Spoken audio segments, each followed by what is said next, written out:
ओं सर्वमंगलमंगल्ये शिवे सर्वार्थसाधिके शरण्ये त्र्यंबके गौरी नारायणी नमस्तुते।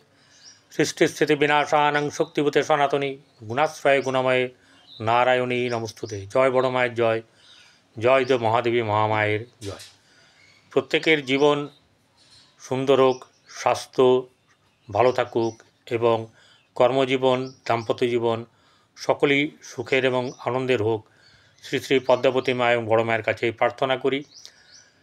আজ আরও একটি রাশি নিয়ে আমি আপনাদের সামনে উপস্থিত হয়েছি।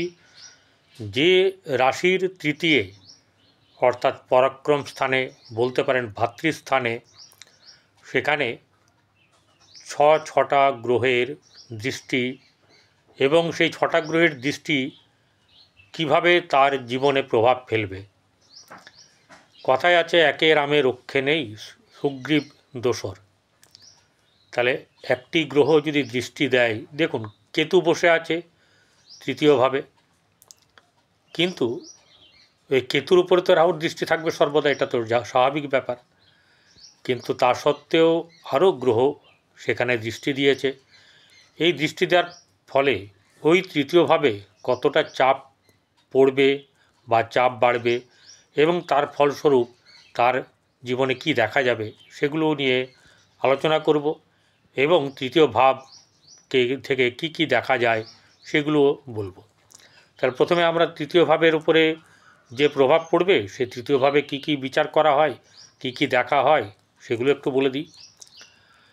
বলার আগেই, শুরু করার আগেই বলে দিই, যারা আমাকে সাবস্ক্রাইব করেছেন তাদেরকে অসংখ্য ধন্যবাদ। যারা সাবস্ক্রাইব করবেন তাদেরকে বলছি সাবস্ক্রাইব করে পাশে থাকা বেল আইকনে ক্লিক করে অল বাটনে প্রেস করবেন। এবং আপনাদের যদি কাউকে দেখাতে ইচ্ছা হয়, আপনাদের জ্যোতিষ বন্ধু আছে অনেকেই, সারা জায়গাতে জ্যোতিষে ভর্তি আছে, যেখানে খুশি যেখানে আপনার পছন্দ সেখানে দেখিয়ে নেবেন। কেউ যদি আমাকে দেখাতে চান তাহলে 8906781462 এই নাম্বারে যোগাযোগ করতে পারেন। আর যারা পড়বেন তাদেরকে বলছি তারা ওই নাম্বারে যোগাযোগ করবেন। হস্তরেখা জ্যোতিষ, সনাতন জ্যোতিষ, আপনার সংখ্যাতত্ত্ব এবং বাস্তু শিক্ষা দেওয়া হয়। ফোন করবেন 8906781462 এই নাম্বারে। হোয়াটসঅ্যাপে যোগ করবেন না। আমি যতক্ষণ আমার সঙ্গে কথা না হবে কোনোভাবে হোয়াটসঅ্যাপের ভেতরে ঢুকবেন না, তাতে আমার হোয়াটসঅ্যাপ হ্যাং করে এবং আমাকে জিজ্ঞাসা করে তারপরেই কিন্তু হোয়াটসঅ্যাপে করবেন। এবং যারা ভিডিওটি দেখবেন পুরো ভিডিওটি দেখার পরে তবে গিয়ে কোনো কমেন্ট করলেও করতে পারেন, নাহলে করবেন না, কিন্তু ভিডিও না দেখে কমেন্ট করবেন না।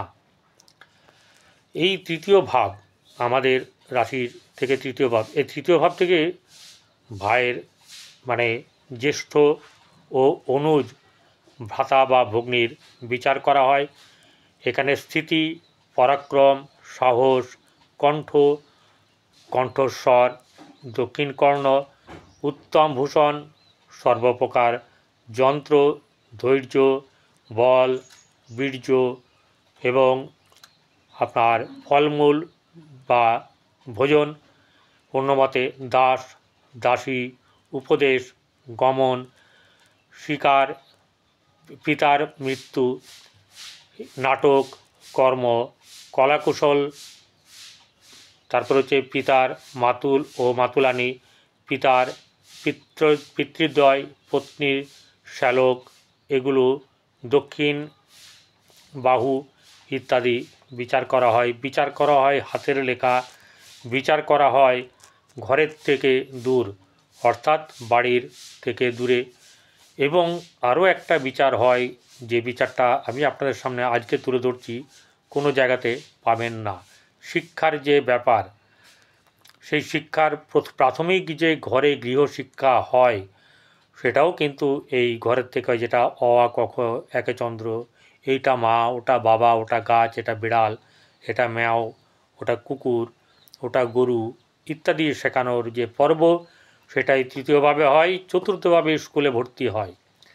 যাই হোক, তৃতীয় ভাব নিয়ে যখন হচ্ছে, তৃতীয় ভাব কর্কট রাশির তৃতীয় ভাব, যেটাকে বলা হচ্ছে দোল পূর্ণিমাতে এই ভাতৃস্থানে বা পরাক্রম স্থানে ছটা গ্রহের দৃষ্টি এখানে কর্কট রাশির উপরে কীরকম প্রভাব পড়বে? সদ্ভাব বাড়বে, উদ্যোগ, তৃতীয় ভাগ থেকে উদ্যোগ বোঝায়, সেই উদ্যোগটাও কিন্তু আপনার ভালো হবে। বসে আছে কেতু, কিন্তু ওই যে গ্রহগুলোর দৃষ্টি আছে তাদের কিন্তু অনেক শুভ দৃষ্টি এই ঘরের উপর পড়বে, যার জন্যে আপনার উদ্যোগ বাড়বে, কর্মের প্রতি একটা স্পৃহা, পরিশ্রম করা, পরিকল্পনা অনুযায়ী কাজ করার এরকম একটা বৃদ্ধি আপনার হবে এবং তা শুভত্বের দিকে এগিয়ে যাবে। তাতে আপনি নানাভাবে সহায়তা পাবেন ভাইদের দিক থেকে বা ওরকম আপনার অনুজের দিক থেকে। তাহলে কি হবে? আপনার উদ্যোগটা সফলতায় পরিণত হবে এবং উন্নতি হবে। এই হচ্ছে তৃতীয় ভাবটা। এবার তৃতীয় ভাবের ওপরে কার কার দৃষ্টি আছে? তৃতীয় ভাবের যে সপ্তম ঘর, অর্থাৎ এই রাশি থেকে, কর্কট রাশি থেকে ভাগ্যভাব, সেই ভাগ্যভাবে বসে আছে কে? ভাগ্যভাবে বসে আছে রাহু।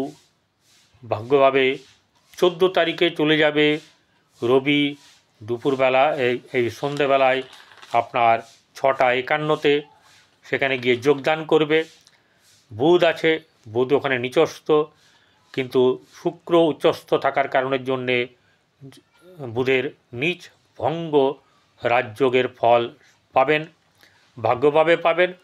ভাগ্যভাব থেকে যে দৃষ্টি দিচ্ছে সেই দৃষ্টির কারণেও পাবেন। তাহলে রাহু, শুক্র, রবি আর বুধ, এই 4টে গ্রহ দৃষ্টি দিচ্ছে। এই 4টে গ্রহের দৃষ্টিতে প্রত্যেকের একটা একটা করে বলি। শুক্রর সঙ্গে বুধের সম্পর্ক খুবই মানে গাঢ় বন্ধুত্ব, নিবিড় বন্ধুত্ব। তো সেই দুজনে মিলে যদি এখানে দৃষ্টি দেয় তাহলে তার প্রভাব কি করবে? প্রভাবটা সুপ্রভাবে পরিণত হবে। অর্থাৎ আপনি যে কাজে এগোবেন ওই তৃতীয় ভাবের উদ্যোগে সেই কাজে সহায়তা হবে, ভাইদের সঙ্গে, ভাই বোনদের সঙ্গে সম্পর্কের উন্নতি ঘটবে এবং তাদের কাছ থেকে সহায়তাও পাবেন। রিলেশনশিপ বৃদ্ধি পাবে, খুব ভালো হবে। এছাড়া যেটা হবে সেটা হচ্ছে গিয়ে আপনার রাহুর দৃষ্টি। রাহু কেতু থাকলে, তৃতীয় কেতু বসে আছে, কেতু তৃতীয়ভাবে শুভ। কারণ একটা কথা হচ্ছে যে যারা যেসব গ্রহগুলো তাৎকালিক শত্রু, অর্থাৎ মঙ্গল, রবি, শনি, রাহু, কেতু, এই তাৎকালিক শত্রু গ্রহ যদি 3, 6, 10, 11 উপচয় স্থানে থাকে তাহলে তাদের ফল শুভ হয়। তাই কেতু এখানে তৃতীয়ভাবে বসে থেকে শুভত্ব বৃদ্ধি করবে। রাহুর দৃষ্টি আছে, শুক্রের দৃষ্টি আছে, বুধের দৃষ্টি আছে, এবার রবির দৃষ্টি কেতুর উপরে কিন্তু শুভ যাবে।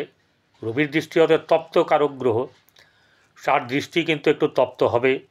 তাহলে কি হতে পারে? একটু মাঝে মধ্যে ভুল বোঝাবুঝি হবে, খুঁটোখাটা লাগবে একসঙ্গে থাকলে যেটা হয়, কিন্তু সেটা সামান্য। এই যে ভাব, এই ভাবের ক্ষেত্রে এই 4টে গ্রহ যে দৃষ্টি দিচ্ছে, 4টে গ্রহের দৃষ্টি তাহলে এই তৃতীয় ভাবের প্রতি, উদ্যোগের প্রতি, পরাক্রমের প্রতি, ভ্রাতৃত্বের প্রতি বেশ শুভ হবে। তাহলে এরপরে আর কে বাকি থাকে? 4টে তো হলো। মঙ্গলের দৃষ্টিটা অশুভ, কিন্তু মঙ্গলের তৃতীয়ভাবে দৃষ্টি পড়াটাতে পরাক্রমতা বৃদ্ধি পাবে। ভাইদের সঙ্গে সম্পর্কে এই জাতকের কথাই কিন্তু বেশিরভাগ যারা ভাই বোন আছে, আত্মীয় স্বজন আছে, তারা কিন্তু এর কথাই শুনবে। মানে আত্মীয় স্বজনের যে ভাই আছে তাদের সম্পর্কে যে ভাই হয় তারাও কিন্তু এই জাতক বা জাতিকার কথা শুনবে, মানবে, ভালোবাসবে, স্নেহ মমতা বৃদ্ধি পাবে। এরপরে আরেকটি গ্রহ যার দৃষ্টি হচ্ছে অমৃত সম, সেই গ্রহটি হচ্ছে দেবগুরু বৃহস্পতি। সেই দেবগুরু বৃহস্পতির পঞ্চমে দৃষ্টি, অর্থাৎ আপনার রাশি থেকে একাদশে বৃহস্পতি অবস্থান করছে, শুক্রের সঙ্গে তার ক্ষেত্র বিনিময় হয়েছে। সেই বৃহস্পতি একাদশ ভাব, লাভস্থান, আয়স্থান থেকে দৃষ্টি দিচ্ছে কোথায়? আপনার তৃতীয়ভাবে।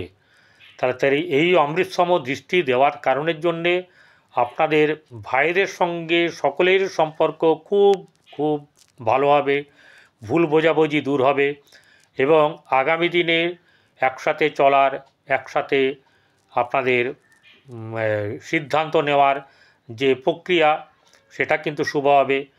শুধু তাই নয়, আপনার বাইরে থেকে মানে ঘরের বাইরে থেকে রাজ্যের মধ্যে বিচরণ ক্ষেত্র বৃদ্ধি পাবে, ব্যবসাতেও বৃদ্ধি হবে। উদ্যোগ নেওয়া মানেই আপনার ক্ষেত্রে কিন্তু সেগুলো শুভ এবং এই উদ্যোগটা আপনার জীবনে কিন্তু সফলতা নিয়ে আসবে।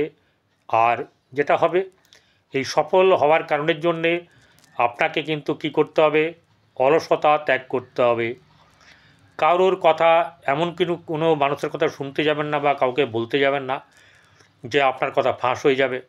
পরিকল্পনার কথা কাউকে জানাবেন না। বাঁ হাতের জিনিস যেন ডান হাত না জানতে পারে, ব্যাপারটা এরকম থাকবে। কারো কাছে বেশি করে বলার কোনো প্রয়োজন নেই আমি এটা করছি বা ওটা করছি, করা হয়ে যাক, মানুষ এমনি এমনি দেখতে পাবে আপনাকে, তাই না? তাহলে সেই মনোভাব নিয়ে, সেই মানসিকতা নিয়ে সেটাকে আপনাকে থাকতে হবে, রিজার্ভ এবং মানে নিজেকে রাখতে হবে। আরেকটা জিনিস হচ্ছে গিয়ে আপনার ধৈর্য, সেটা বাড়াতে হবে। এইগুলো যদি আপনি করেন তাহলে আপনার কিন্তু তৃতীয় ঘর খুব সুন্দর ফল প্রদান করবে আপনাকে। যাই হোক, এগুলো করার পরেও যদি কারোর কোনো রকম অসুবিধা হয় তাহলে আমি বলবো প্রতিদিন গরুকে ভোজন করান। গরু বা গায়ের মধ্যে সমস্ত দেবদেবীর বাস, হাতে করে সুন্দরভাবে খাওয়ান। 7 রকমের আনাজ, 7 রকমের সবজি, যতটুকু আপনার সাধ্যে কুলায় সেটা করুন। রুটি খাওয়ান, কুকুরকে রুটি খাওয়ান, কাককে রুটি খাওয়ান, দেখবেন আপনার ভালো হবে।